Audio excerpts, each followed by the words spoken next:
അതെ, തോന്നിയ പോലെയൊന്നും ഇനി വാടകക്കാരിൽ നിന്നും അഡ്വാൻസ് വാങ്ങിക്കാൻ പറ്റുന്നതല്ല കേട്ടോ. കാരണം സെക്യൂരിറ്റി ഡിപ്പോസിറ്റ് ഇപ്പോൾ ലിമിറ്റ് ചെയ്തിരിക്കുകയാണ്.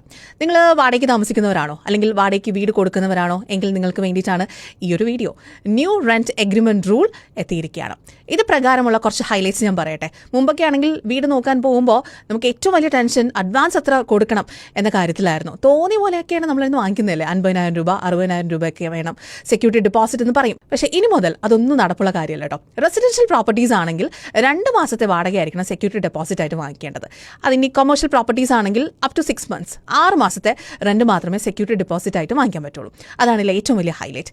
ഇനി വാടകക്കാരുടെ ശ്രദ്ധയ്ക്ക് റെന്റൽ എഗ്രിമെന്റ് ഒപ്പിടുന്നതിന്റെ കൂട്ടത്തിൽ തന്നെ 2 മാസത്തിനുള്ളിൽ അത് രജിസ്റ്റർ ചെയ്യണം. രജിസ്റ്റർ ചെയ്യണമെങ്കിൽ സംസ്ഥാനത്തെ പ്രോപ്പർട്ടി രജിസ്ട്രേഷൻ പോർട്ടൽ വഴി ഓൺലൈനായിട്ട് നിങ്ങൾക്ക് രജിസ്റ്റർ ചെയ്യാം, അല്ലെങ്കിൽ പ്രാദേശിക രജിസ്ട്രാർ ഓഫീസ് വഴി നിങ്ങൾക്ക് രജിസ്റ്റർ ചെയ്യാം. പക്ഷേ ഈ 2 മാസം കഴിഞ്ഞാണ്, അല്ലെങ്കിൽ ഈ 2 മാസത്തിനുള്ളിൽ നിങ്ങൾ രജിസ്ട്രേഷൻ കംപ്ലീറ്റ് ചെയ്തില്ലെങ്കിൽ 5,000 രൂപയായിരിക്കും പിഴ ഈടാക്കുന്നത്. അപ്പോൾ ഈ ഒരു പുതിയ വാടക കരാർ നിയമപ്രകാരം ഹൗസ് ഓണേഴ്സൊക്കെ സ്ഥിരമായി അടിക്കുന്ന ഡയലോഗ്സ് ഒന്നും ഇനി കാണത്തില്ല കേട്ടോ. കാരണം അടുത്ത മാസം മുതൽ ഞാൻ റെന്റ് കൂട്ടുകയാണേ എന്നൊക്കെയുള്ള ഡയലോഗ്സ് അങ്ങ് മാറ്റാം.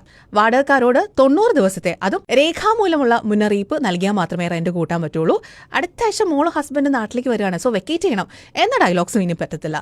അതും നമ്മളെ രേഖാമൂലം അറിയിക്കണം. ഇനി ഹൗസ് ഓണേഴ്സിനെയും ഈ ഒരു പുതിയ എഗ്രിമെന്റ് റൂൾ സപ്പോർട്ട് ചെയ്യുന്നുണ്ട് കേട്ടോ. അപ്പോൾ നിങ്ങൾ കൊടുത്ത ഒരു വീട്ടിൽ ആൾക്കാർ നിങ്ങൾക്ക് വാടക തരുന്നില്ല, അത് 3 മാസത്തിൽ കൂടുതലായി വാടക തന്നില്ലെങ്കിൽ തീർച്ചയായിട്ടും നിങ്ങൾക്ക് നിങ്ങളെ സപ്പോർട്ട് ചെയ്യാനായിട്ട്, നിയമപരമായി സപ്പോർട്ട് ചെയ്യാനായിട്ട് പ്രത്യേക കോടതികളും ട്രൈബ്യൂണൽസും ഉണ്ട്.